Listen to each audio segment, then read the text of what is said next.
Salut les gars, j'espère que vous allez bien. Super plaisir de vous revoir. Dans cette vidéo, on dit la raison pour laquelle vous ne serez jamais riche avec l'e-commerce de manière assez générale. Pourquoi vous ne serez jamais rentable? Parce que c'est une erreur que j'ai vue assez constamment quand les gens me contactent et qu'on commence à parler de business de manière générale. Donc restez jusqu'à la fin.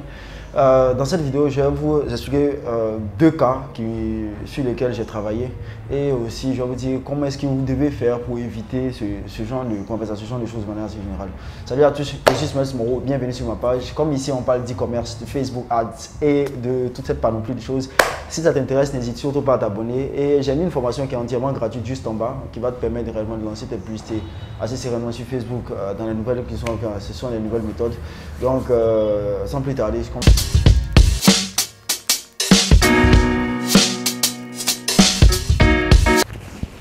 Comme j'ai dit au départ de la vidéo, la raison pour laquelle tu ne seras jamais riche dans l'e-commerce est tout simple parce qu'il y a une erreur commune chez la plupart des gens lorsqu'ils font chez l'e-commerce.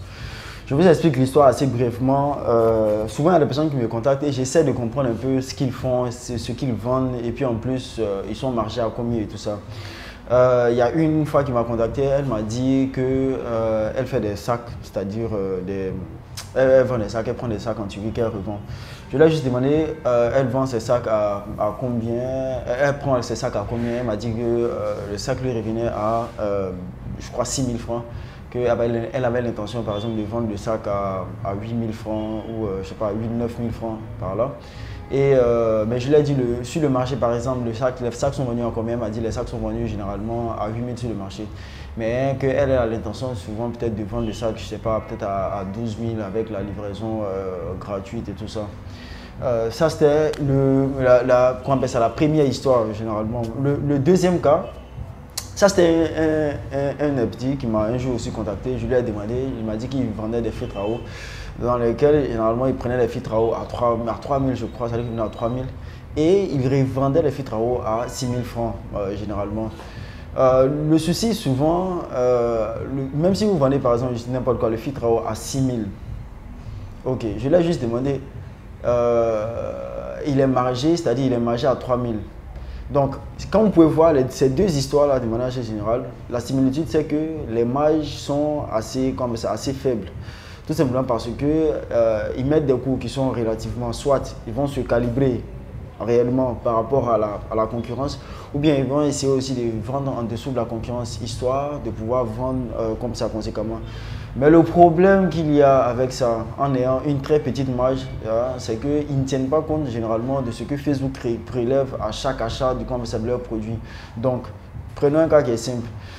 La fille, par exemple, qui a un sac de 6 000 qu'elle veut revendre à, je ne sais pas comment on appelle ça, à 12 000, considérons, avec livraison gratuite.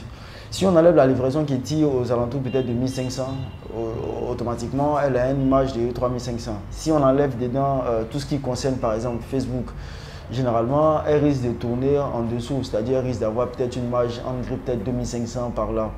Maintenant, comptez tout ce qui est comme appel, tout ce qui est comme logistique, tout ce qui vient avec, elle risque réellement d'être, comment on appelle ça, même pas en break-even, peut-être, mais elle risque même de ne pas être rentable.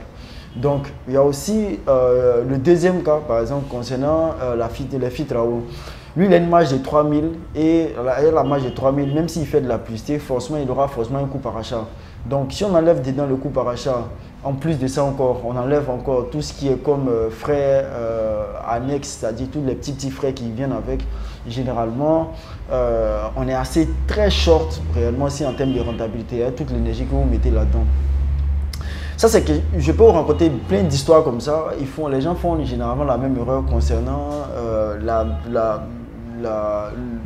c'est-à-dire que le coût réellement de revient de leurs produits.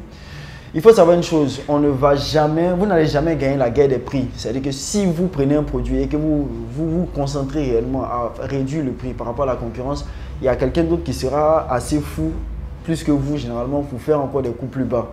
Donc, généralement, la guerre des prix, vous n'allez jamais la gagner parce qu'il y a des gens qui vont toujours faire plus bas que vous. Ça, c'est aussi de 1. Maintenant, quand on met ça de 2, normalement, lorsqu'on prend un produit, généralement, un petit produit, par exemple, qui coûte 3 000 et autres, le mieux, c'est de faire au moins x3, c'est-à-dire de vendre le produit au moins à 9 000 pour éviter que lorsque vous avez des coûts par acquisition et tout ça, généralement, vous êtes assez confortable pour avoir au moins une petite marge là-dessus. Mais si vous faites les petits produits, par exemple, et que vous faites un coût, c'est-à-dire relativement, on est à 1 fois 1 x2, c'est quand même un peu compliqué d'être assez rentable, étant donné qu'on a des coûts publicitaires qui commencent à être de plus en plus élevés et la concurrence aussi qui est là.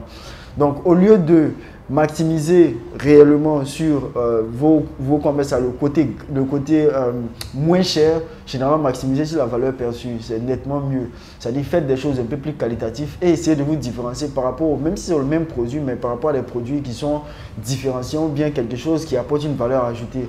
Ou bien essayez de faire des offres généralement qui vont avoir une valeur perçue plus élevée que la concurrence. Ce qui va faire que vous allez vendre vos produits à 3 fois le prix, vous restez confortable dans les marges et puis vous pouvez faire encore plus de marketing.